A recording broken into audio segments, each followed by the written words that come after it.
अस्सलाम वालेकुम नादरीन, आप YouTube चैनल देख रहे हैं। मैं इमरान खान हूं। नादरीन, गुज़िश्ता रात पाकिस्तान और अफगानिस्तान की जो बॉर्डर है वहां पे झड़पें शुरू हो गई और ये फायरिंग अफगानिस्तान की जानिब से शुरू की गई।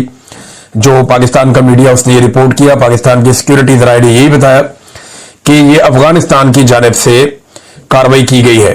अच्छा, इसमें जो इंटरनेशनल मीडिया है वो भी यही कह रहा है कि ये अफगानिस्तान की पहले रिटेलिएशन है और वो रिटेलिएशन का लफ्ज इसलिए इस्तेमाल कर रहे हैं कि आज से 2 दिन पहले पाकिस्तान ने काबुल के नजदीक एक अटैक किया था जिसमें पाकिस्तान के सिक्योरिटी जराए ये दावा कर रहे थे कि टीटीपी के सरबराह को नूर वली महसूद को मार दिया गया है, लेकिन अभी तक उसकी कोई कंफर्मेशन अफगानिस्तान से बाद में आई नहीं। कुछ और दहशतगर्दों का नाम लिया गया, लेकिन वो दहशतगर्द 2018 और 2019 में यानी आज से 7 और 8 साल पहले मारे जा चुके हैं और उनकी खबरें मरने की पहले ही चल चुकी है।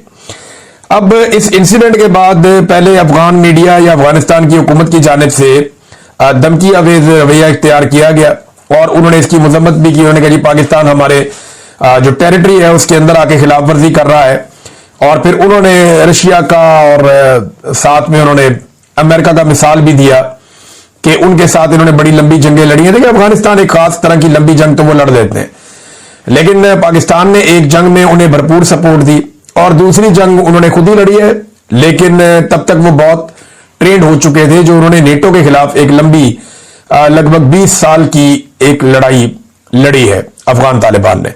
बहरहाल अब हुआ ये कि उसके बाद अफगानिस्तान ने पाकिस्तान के बॉर्डर के ऊपर मुख्तलिफ इलाकों से अटैक किया।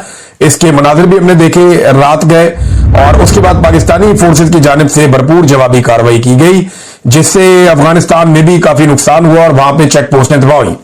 अब अफगानिस्तान का जो मीडिया है या वहां के जो हुकूमत है वो दावा कर रहे हैं कि उन्होंने पाकिस्तान का नुकसान किया, जबकि पाकिस्तान की तरफ से बाकायदा तस्वीर, वीडियोस और थर्मल इमेजेस दिखाकर बताया जा रहा है कि अफगानिस्तान का काफी नुकसान हुआ। बिलाखिर सुबह होने से पहले अफगानिस्तान की हुकूमत ने जंग बंदी का ऐलान किया, जो एक बड़ा समझदारी का काम है। अफगान गवर्नमेंट ने कहा जी जंगबंदी का हम ऐलान करते हैं और हम उम्मीद करते हैं कि दोबारा अब लड़ाई नहीं होगी और पाकिस्तान की तरफ से कोई हमारे ऊपर जवाबी कार्रवाई नहीं की जाएगी। ये अब अफगानिस्तान ने उसके बाद जंगबंदी की है, लेकिन पाकिस्तान इस बीच में बड़ा तगड़ा जवाब दे चुका था। अब इस सारी सूरत हाल में ना चंद किरदार हैं जिन्हें हम फरामोश नहीं कर सकते। एक तो भारत का किरदार है।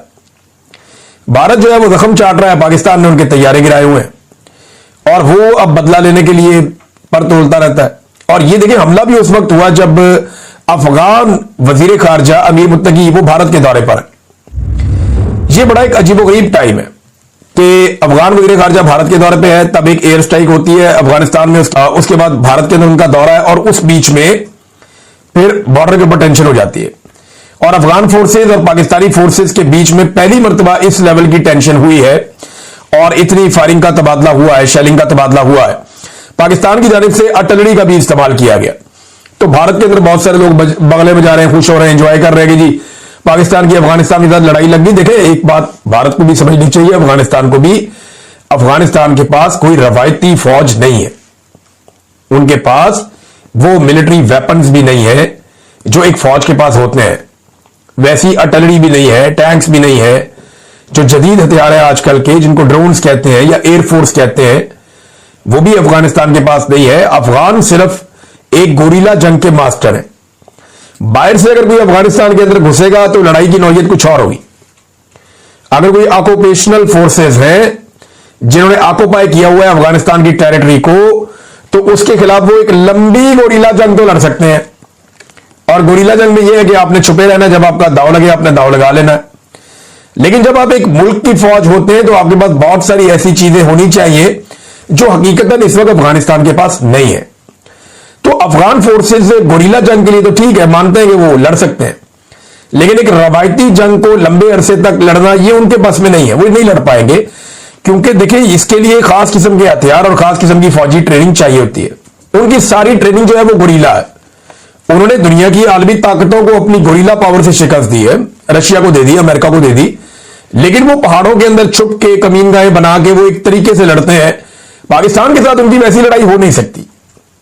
हाँ, ये जरूर हो सकता है कि वो पाकिस्तान के साथ अगर ताउन ना करे तो पाकिस्तान के अंदर दहशतगर्दी के वाकयात बढ़ते जाएं, या अफगानिस्तान पाकिस्तान के अंदर जो है वो गुरीला वॉर के अंदर सपोर्ट देना शुरू कर दे उन एलिमेंट्स को जो पाकिस्तान के अंदर फोर्सेस के ऊपर अटैक करते हैं, ये दूसरी बात है। तो ये वैसा नहीं है जैसा लोग समझ रहे हैं, इंडियन समझ रहे हैं कि अफगानिस्तान पाकिस्तान को फतह कर लेगा, जो कोई अटैक कर लेगा, ऐसा नहीं होगा। बॉर्डर से 1 इंच आगे वो नहीं आ पाएंगे और पाकिस्तान आने भी नहीं देगा। पाकिस्तान की जो दिफाई नुक्ता नजर सलाहियत है वो बिल्कुल एक मुख्तलिफ नौइयत की है, वो एक कन्वेंशनल ट्रेन फोर्स है।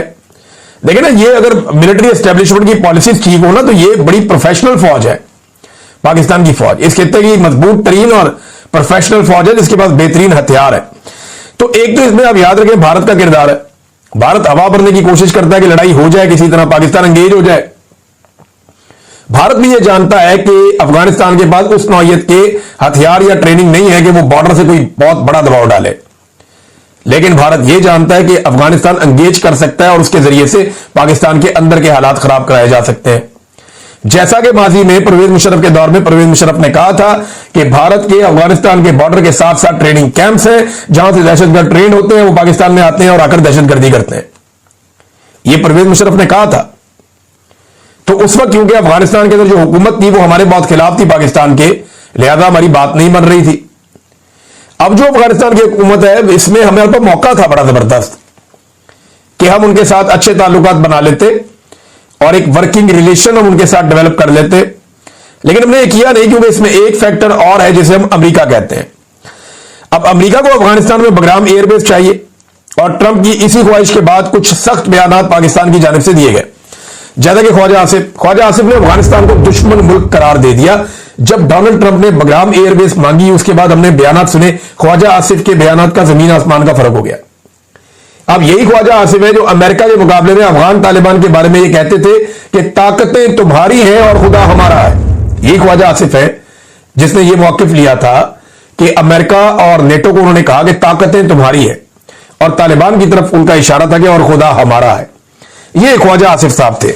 लेकिन वही ख्वाजा आसिफ साहब ने जब एस्टेब्लिशमेंट के जूते पकड़े तो फिर उन्होंने कहा जी कि नहीं, अब क्योंकि एस्टेब्लिशमेंट अमेरिका को खुश रखना चाहती है, तो जैसे ही अमेरिका को बगराम एयरबेस की याद आई और डोनाल्ड ट्रंप ने उस ख्वाहिश का इजहार किया, तो ख्वाजा आसिफ ने कह दिया कि अफगानिस्तान हमारा दुश्मन मुल्क है।